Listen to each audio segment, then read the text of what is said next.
Cascading style sheets or CSS is a style sheet language popular for making website look pretty. So for example, we have this website here. You can see there are some hover effects and other stylings which are done in CSS. Now what if I remove the CSS? So you can see the browser is now rendering only the HTML documentation. So this is what CSS does to a page. It is used to make website look beautiful in a presentable way by adding various styling options like the color, spacing between words or letters, spacing between elements, even modifying the font and its size, or adding borders, maybe changing the background, and much more. CSS can be used to define different stylings and layout variations of your web page. This is why it is known as style sheet. Why is it cascading? That I will discuss as we move along with this section. So now let's begin understanding CSS in a practical way. The first way I'm going to show you is inline styling. That's how you apply the CSS. Inline styles are a type of CSS styling which you can use inside your HTML tag itself. It's an easy way for you to start using styles inside HTML. So here I have defined very basic and simple HTML code. Let's start adding styles to it, and for that you just have to pick the tag and give the attribute style inside them. Like here, let's say I want to change the color of this heading. So inside the h1 tag, I will give style attribute like this, and you can see various styling names are being displayed. So inside these quotation marks, you can give the name of CSS attribute that you want to style along with the value for that attribute. For giving the color, I will use the color attribute and I will give the value.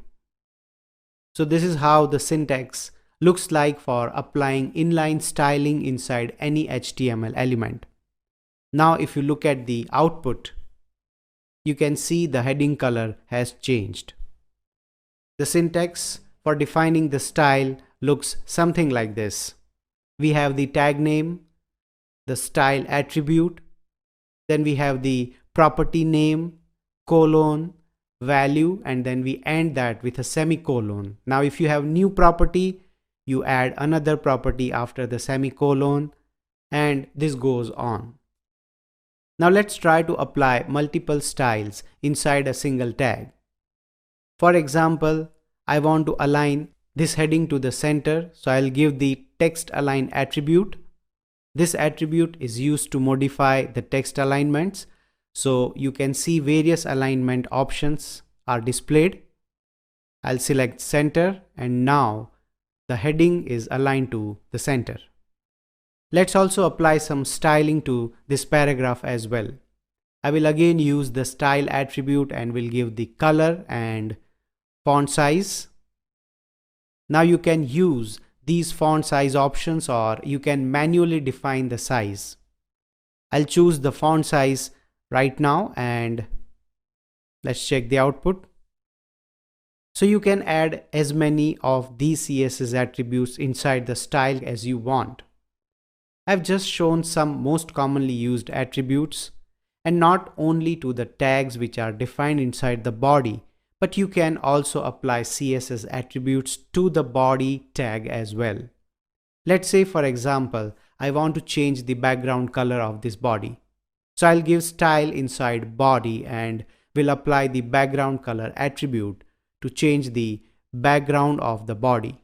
And you see the background is changed. So these are just the basic ways you can start with by applying styling with the inline way, that is applying the style attribute with the tag itself. So there is one question here that what is inline styling? So basically giving the style attribute along with the tag name is called as the inline style or the inline CSS.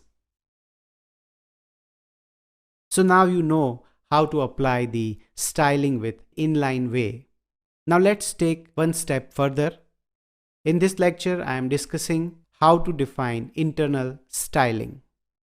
Before we move on to the style tag or internal styling, let me show you example why the need arises to apply internal styling rather than just going with inline styling. So here I have defined an H1, and let's say I want to apply multiple styles to this H1. That is color, font style, size and border. All these stylings for a single element. Now imagine you have multiple elements and you have to give multiple styling to each of these elements. You can imagine how messy the code will get and will be even tough to modify any of those styling attributes. So that's why inline styling is not a preferred choice when you want to apply multiple CSS attributes. Only for applying fewer attributes you can go with inline styling.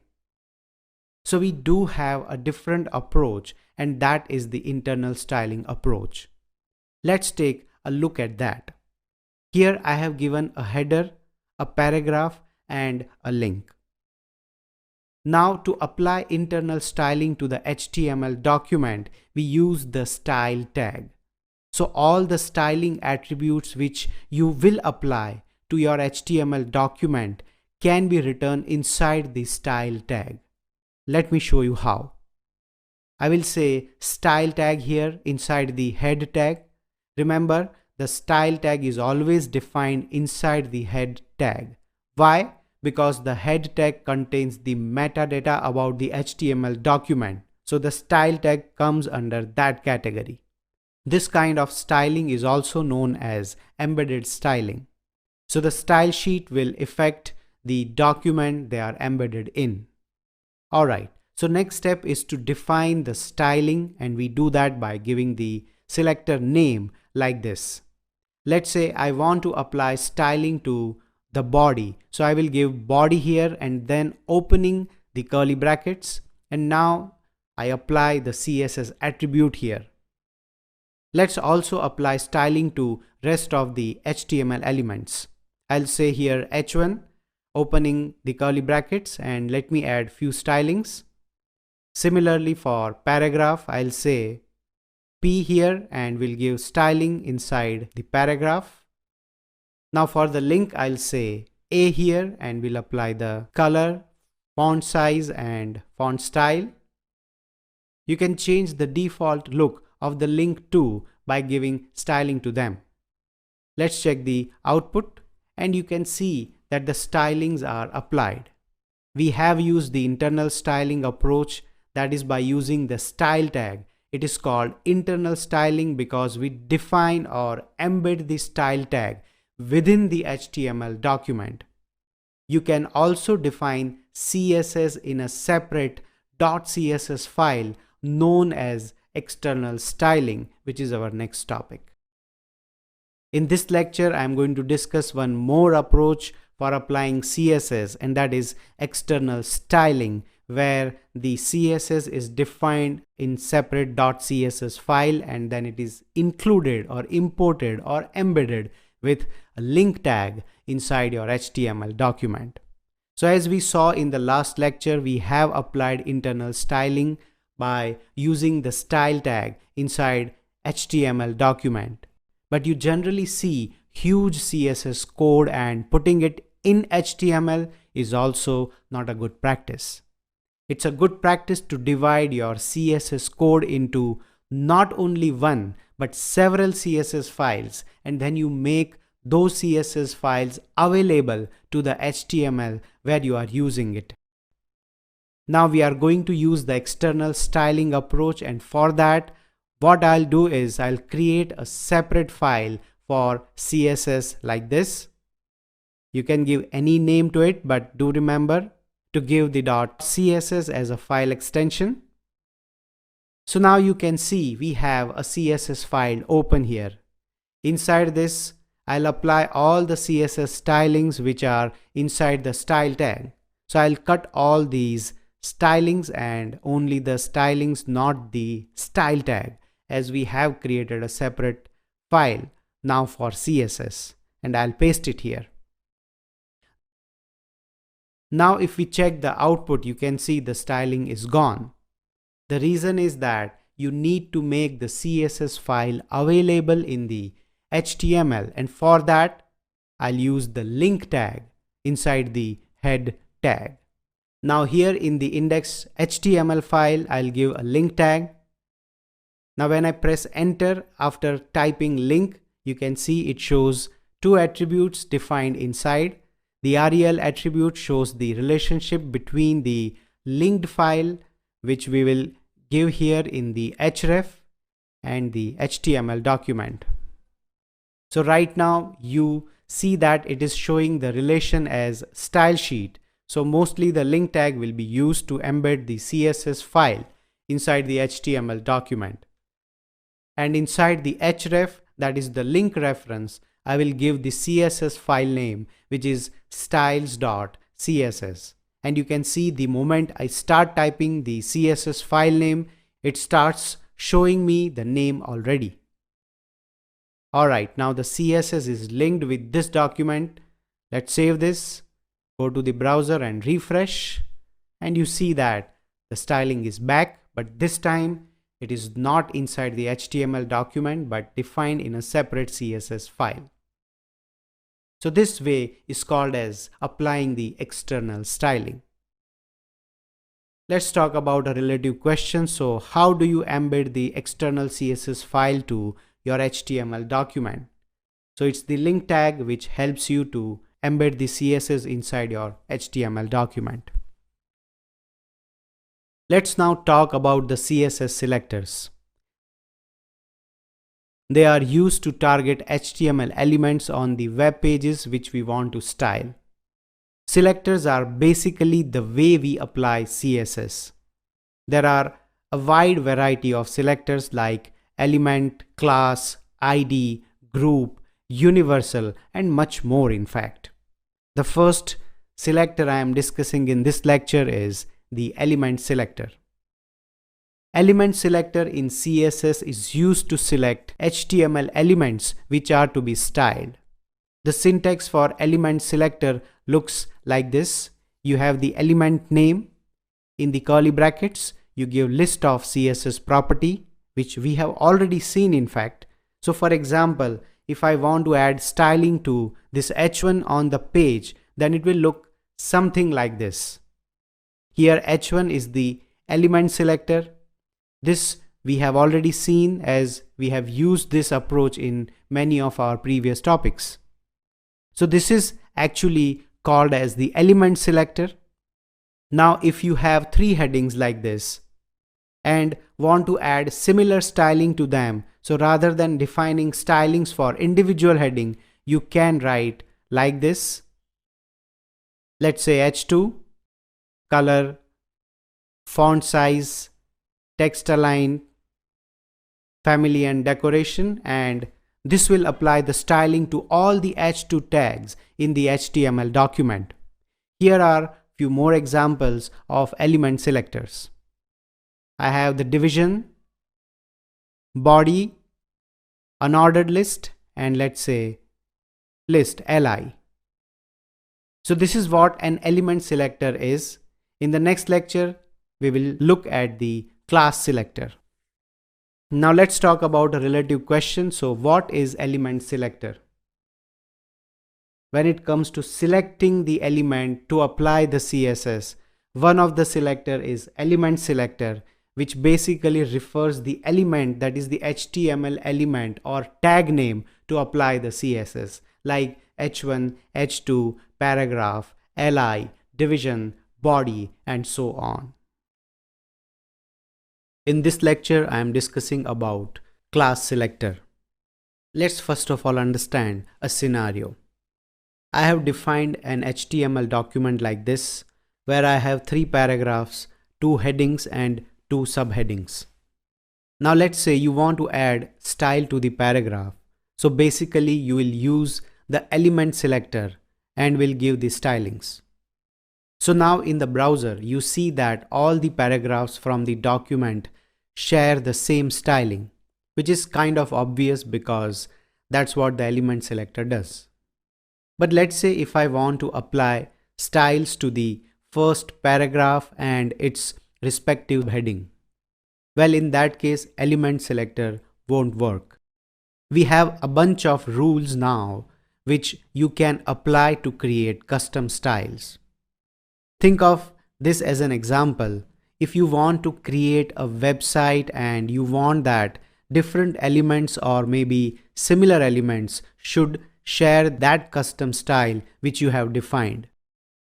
Now instead of element selector, I will define a custom class name.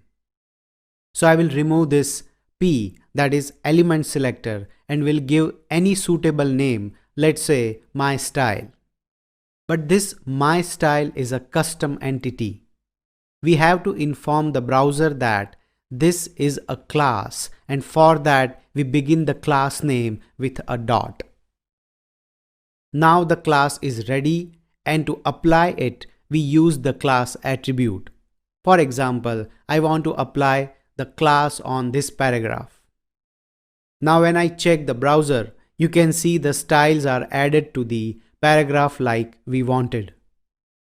Now if I want this same styling to be applied on the H2, then I'll simply give the same class name inside H2 like this. And now you can see the heading and paragraph share the same styling. So this is the advantage of using the class selector. You can define your own custom style, and that you can apply to many different elements. Like here, if I want to add this styling to H3, I'll simply give the similar class name here as well. And now you can see the H3 and paragraph has same styling applied. There is a shorthand way to define class inside any element in a single go, and for that, let's say I want to define h1 with class attribute. So you can write like this, h1 dot and the name of the class. I will press enter and you can see the element is created with the class attribute. Now let's talk about a relative question. The question is, when will you use the class selector? So as we discussed that when we have bunch of rules to be applied on various types of elements, then we use the class. Class is basically the custom style you define on any element with the help of using the class attribute. I am further continuing with the class selector lecture, and there is one more concept which I want to discuss, and that is the element.class selector. So as you can see in the code, I have divided the contents inside div tags. Now what if a situation arises where you have given the same class names to multiple elements like this, but want to select or target only the specific element? So right now if I use the class selector, this will apply styling to all the elements having the class name my style, correct? But let's say I want to apply this styling to only a particular element despite other elements sharing the same class name. Let's say I want to apply styling to this div. So for that I will use this syntax, that is element.class selector. As you can see now, the styling is applied to the div element. If I open the developer tool here, you can see the elements sharing the same class name. When I move to styles, you can see it displays the check marks which indicates that the CSS style sheet is applied. Now when I move to the elements sharing the same class name, you can see it shows the user agent style sheet, which is default style sheet provided by the browser itself. So the style sheet won't be applied here despite the fact that they have the same class name. So when we give the element.class selector, it tells the browser to select the element which is having that particular class name. So this is what the use of element.class selector is. If I change this div to P here, then among all the paragraphs defined in the document, it's going to target the paragraph having the class name. Alright, so now we will be discussing about the ID selector. ID selector is used to apply styling to a unique element on the page. So consider a scenario where we want a set of rules to be applied on a unique element inside the HTML document. So when the element is unique throughout the whole HTML page, we assign that element with an ID attribute. And to access that element, we use the ID selector. Here with div, I'm going to say the attribute ID is equal to my ID. Just like class selector, we give the ID name here, but giving the name is not enough to access the ID attribute. That's why we begin with a hash sign when we want to give the ID selector. So here I say hash my ID. Now if you look at the browser, you can see the styling is applied. Remember, if you give the same ID to multiple elements, the browser won't give any error, but it is the developer's job to follow the standard practices. There is also a shorthand to define ID inside any element in a single go, and for that, let's say I want to define h1 with ID, so I will write h1 hash and the ID name. I'll press enter, and now you see the element is created with the ID attribute. The relative question is, explain the difference between ID and class selector. So the class selector we apply to multiple types of elements. ID selector we do apply to maybe a paragraph or a division or an h1 or any other element, but at a time we prefer to have only one ID for each page. As I mentioned, if you give same ID to multiple elements, the browser will not give any error, but that's not the practice one should follow. When you say ID, that means it has to be a unique ID. And the ID selector CSS means you are applying few CSS rules meant only for that unique element. Grouping of elements sharing the same styling is made easy with the help of group selector approach. Group selector is nothing but to select multiple elements in a group with the element selector and style them together. Consider this example. I want to apply similar styling to all these elements, so rather than giving individual styling to them and copy paste those styling options, I will simply group them together like this. I'll say article, paragraph, and also my division, which is a class. So you see that there is an element selector and a class selector together, and I have grouped them together. So you can see all the elements now share the similar styling. Thus, grouping of elements is a very effective and time saver approach when you want elements to share the same styling attributes. Now let's talk about a question. Can you group elements and class selectors together? Certainly you can. As we saw earlier in this code, we have tried to group elements as well as the class selector. There are a few set of rules and styling which you want to define as global setting for the page. In such case, you can use the universal selector. When there is no styling applied to elements, styles defined in the universal selector will be applied. So now let's try universal selector practically.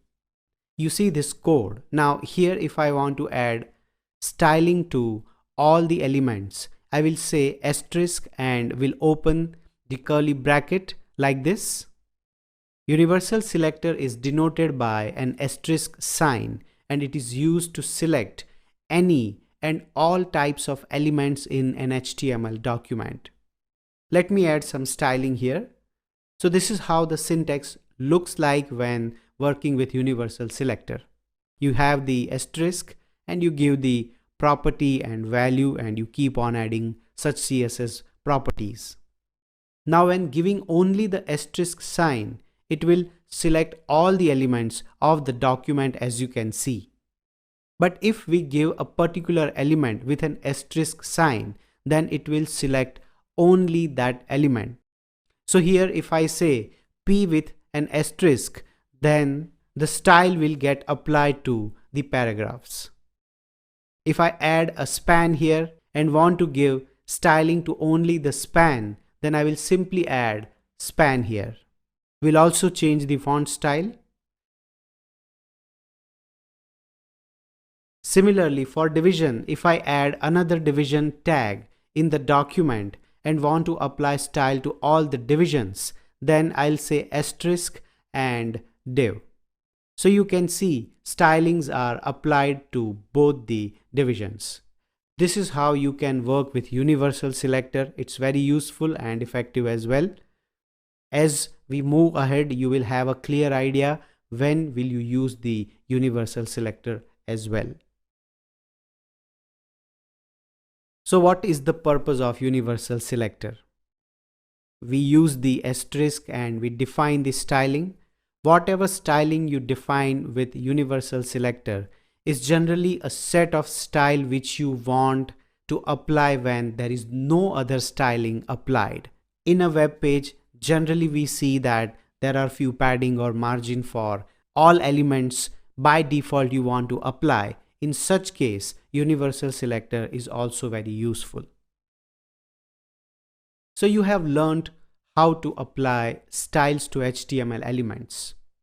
Now is the perfect time to know about the CSS specificity. It's all about CSS priority. Think of a specificity like this.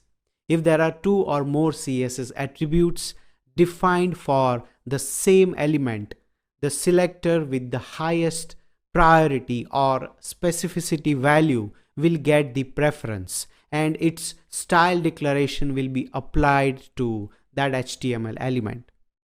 For example, if I have a header and two paragraphs defined inside an HTML document like this, let's try to add style to this h1 using the element selector. I'll say h1.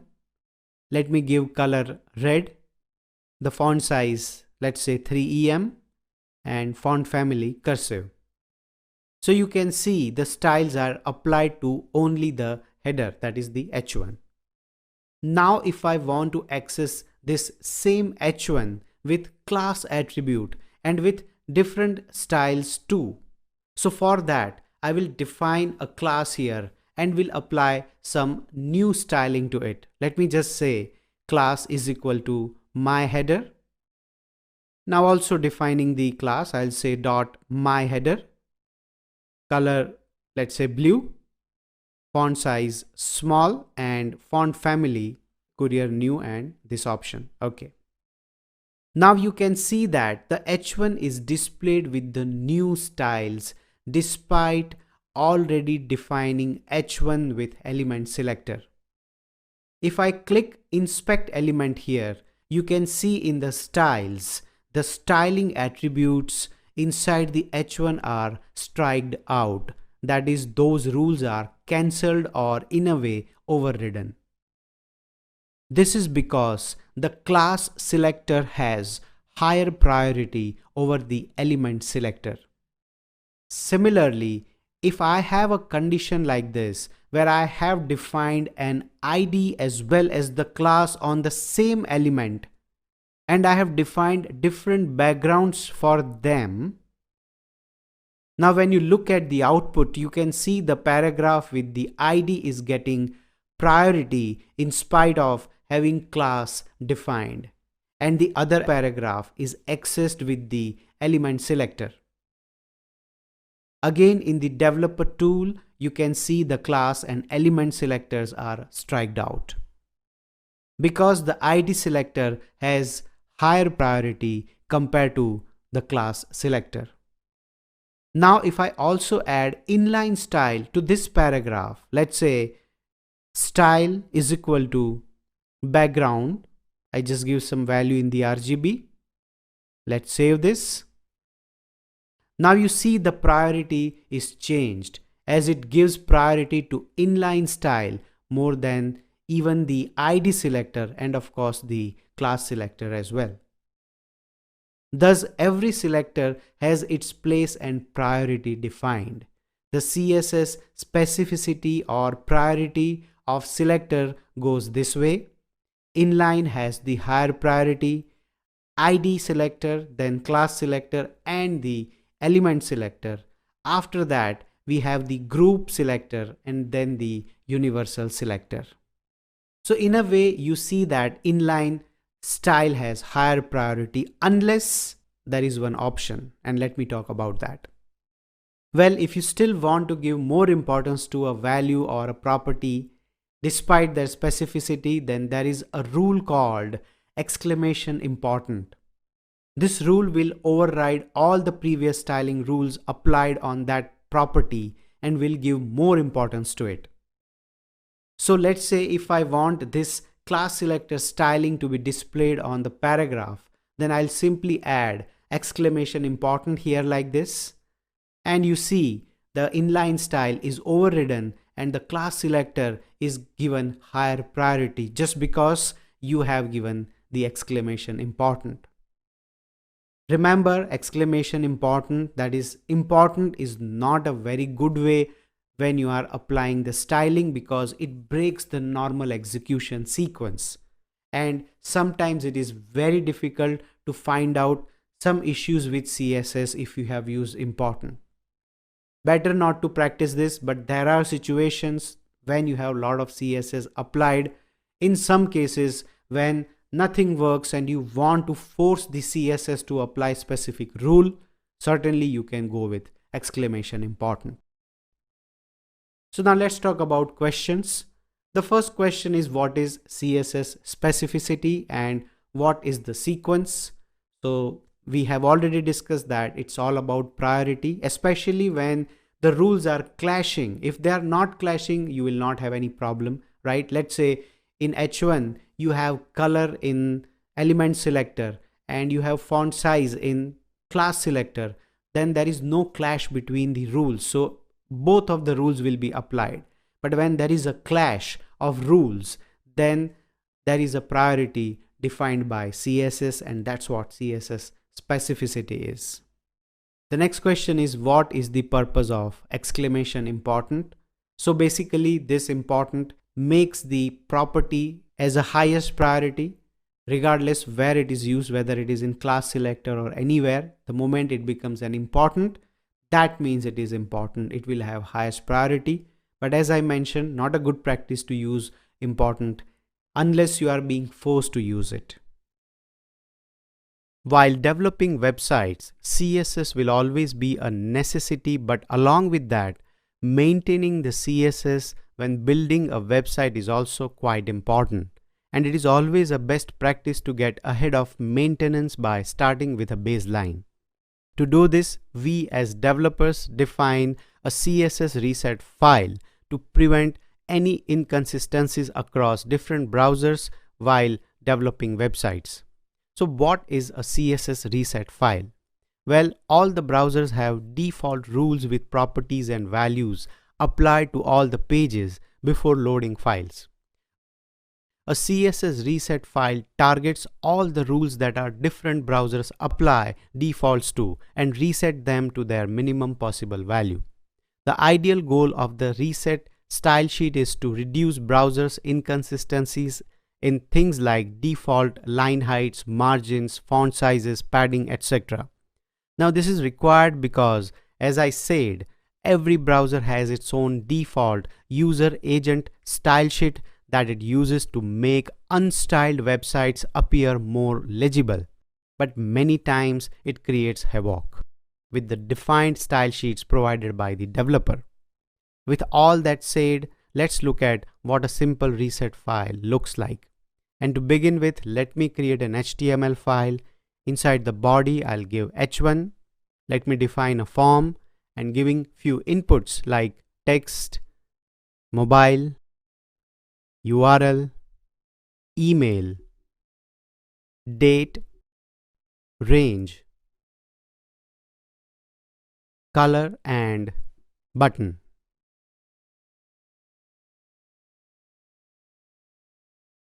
I'll apply some basic styling to them. For division, I will set margin 10 pixels and center align the elements. And for body, I'll add font size 12 pixels and padding of 20 pixels.